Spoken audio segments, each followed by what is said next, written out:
Hey, now it's the Rob from 106.1 KISS FM here with my tag team partner in podcasting. Hey, it's Eric Cornish with WKDQ, and it is time for another edition of the Enhancement Talent. Welcome. Yokozuna welcomes you. Yes, of course. Welcome. Thank you, Fujiwara. Salt. Anyway, look out, we'll be in Hulk Hogan's line of work here pretty soon. Anyway, it is time to talk wrestling, and what we want to talk today is something we don't talk about a lot, but everybody else seems to be chatting about it. It is definitely one of the hot topics in wrestling right now.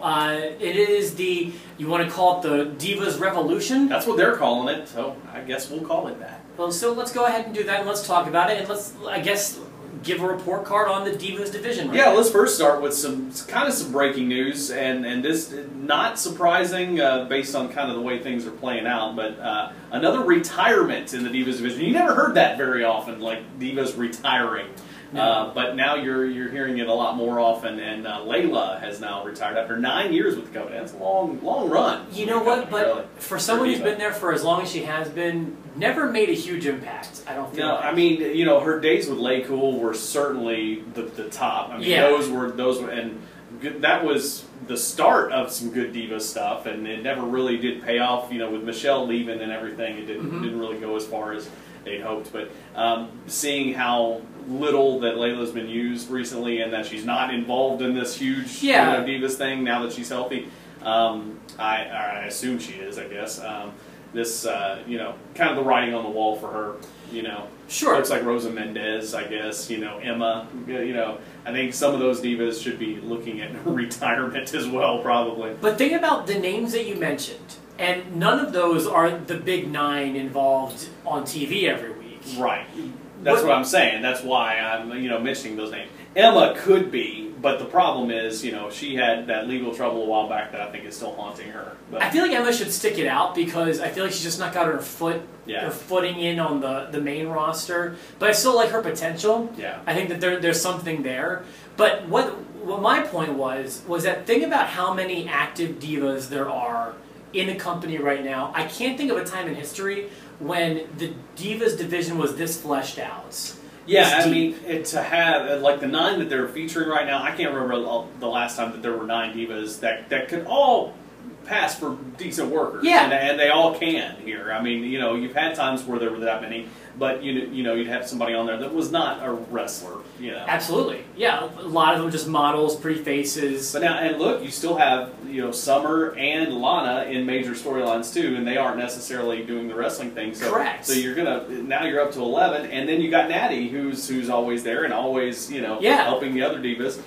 You know, maybe not getting her just due, but at the same time, you know, she's helping the other Divas. So that's a lot of Divas right now. I mean, that's like a very full division. I can't think of another time in history when there was nearly this many Divas all working at the same time. And for them to still have the spotlight shining heavy on 9 of them at once, that's pretty remarkable. Yeah, absolutely. And I'm hoping, again, we talked about this on one of our previous episodes, I really hope that they kind of split apart and kind of have their own storylines. And, you know, you can have separate Diva segments on Raw without them intertwining. I don't know why the Divas always have to intertwine storylines. You know, I hated that AJ is out of the picture because she could fit so well into this too. Sure. And who knows, maybe one of these days she will. But she will sit in the Punk household and be bitter, I'm sure. Making that change from her couch. Yeah. So, but anyway, I like the way it's going. But that's the direction I hope they take. I hope we're just seeing them all now to get their individual personalities, split them off into different storylines. And that's a better way to fill up 3 hours, that's for sure. I think so. Do you think that the Total Divas show has helped the Divas division? 100%. I do too. Absolutely. I think it's brought people to the show that hadn't been there in the past. I agree with that. I think you know, there's now people kind of understand the personalities. You know, you don't have time. Well, you do have time with 3 hours, obviously, but with so much going on Raw, you don't a lot of times get a lot of character development with these Divas. So if you learn who they are in real life, you know, it kind of makes sense. You get personality of Paige. You get individual personalities for Brie and Nikki, which you really didn't have before Total Divas. They were just twins. Now they have completely different personalities. Now I can tell them apart. Yeah. Yeah, and you're right. I do think it's been very beneficial for the Divas, and it's just one of a number of factors. And like you mentioned, they all are working. Like, I mean, look at the new girls especially. Like, I know you're a Sasha Banks fan. Yeah, I think Sasha's the best of the whole crew. And to me, that's Charlotte, personally. But Sasha's great, too. Just from what I've seen, I think Charlotte is the best of the three that have come up. But they're all great. And the other ones, they can work. I mean, they're on par, if not better, as a typical diva from before.